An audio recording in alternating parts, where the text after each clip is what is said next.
வணக்கம். ஆசிய கோப்பை கிரிக்கெட் தொடர் விறுவிறுப்பாக நடைபெற்று வரும் நிலையில் மைதானத்திற்கு வெளியே நடந்த ஒரு நெகிழ்ச்சியான சம்பவம் தற்போது கிரிக்கெட் ரசிகர்களின் கவனத்தை ஈர்த்துள்ளது.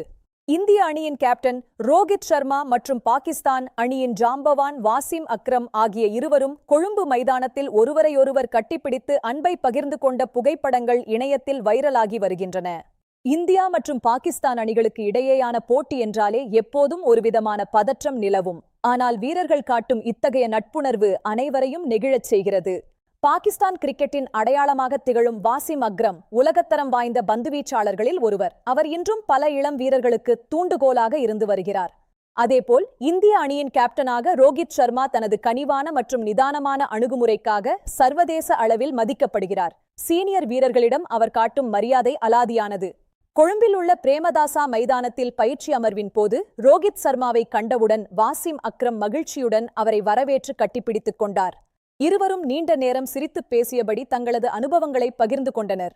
இந்த சந்திப்பு வெறும் மரியாதை நிமித்தமானதல்ல, இது ஆழமான நட்பின் அடையாளம்.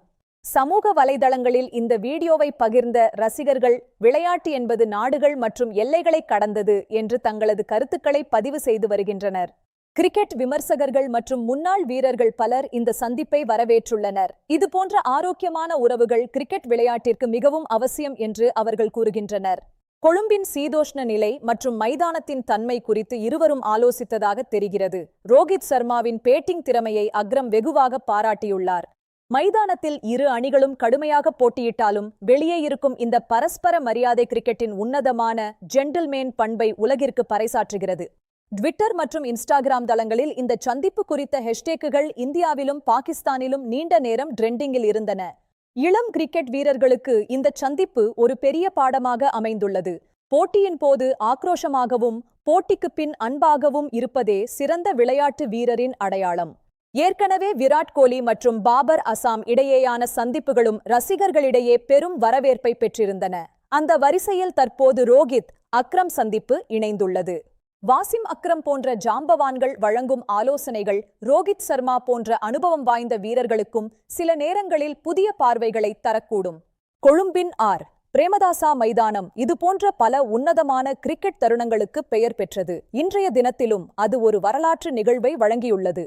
அரசியல் மற்றும் பிற வேறுபாடுகளை மறந்து விளையாட்டு மக்களை எவ்வாறு ஒன்றிணைக்கிறது என்பதற்கு இந்த சந்திப்பு ஒரு சிறந்த உதாரணமாக திகழ்கிறது. சர்வதேச ஊடகங்களும் இந்த சந்திப்பிற்கு முக்கியத்துவம் அளித்து செய்திகளை வெளியிட்டுள்ளன. இது கிரிக்கெட் உலகின் இன்றைய முக்கிய செய்தியாக மாறியுள்ளது.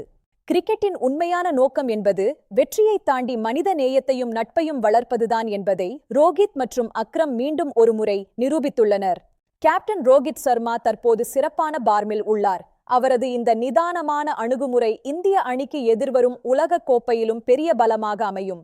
வாசிம் அக்ரம் தற்போது ஒரு வர்ணனையாளராக கிரிக்கெட் உலகில் தனது பங்களிப்பை தொடர்ந்து வருகிறார். அவரது ஆலோசனைகளை வீரர்கள் எப்போதும் ஆவலுடன் எதிர்பார்க்கிறார்கள். தங்களது உரையாடலை முடித்துக் கொண்டபோது இருவரும் மீண்டும் ஒருமுறை கைகுலுக்கி விடைபெற்றனர். இந்த தருணங்கள் கிரிக்கெட் வரலாற்றில் என்றும் நிலைத்திருக்கும். வெற்றி தோல்விகள் வரலாம் போகலாம், ஆனால் இத்தகைய நட்புணர்வுதான் கிரிக்கெட் விளையாட்டை ஒரு ஜென்டில்மேன் கேம் ஆக இன்றும் அழியாமல் பாதுகாத்து வருகிறது. இந்த அழகான மற்றும் நெகிழ்ச்சியான சந்திப்பை பற்றி உங்கள் கருத்து என்ன? கீழே உள்ள கமெண்ட் பகுதியில் எங்களுடன் பகிர்ந்து கொள்ளுங்கள். விளையாட்டு எப்போதும் மனிதர்களை ஒன்றிணைக்கும் சக்தியை கொண்டுள்ளது. மீண்டும் அந்த அழகான காட்சிகளை ஒருமுறை காண்போம். மகிழ்ச்சியுடன் கிரிக்கெட்டை ரசிப்போம். மேலும் இது போன்ற உடனுக்குடனான கிரிக்கெட் செய்திகள் மற்றும் சுவாரஸ்யமான நிகழ்வுகளுக்கு தொடர்ந்து இணைந்திருங்கள். நன்றி, வணக்கம்.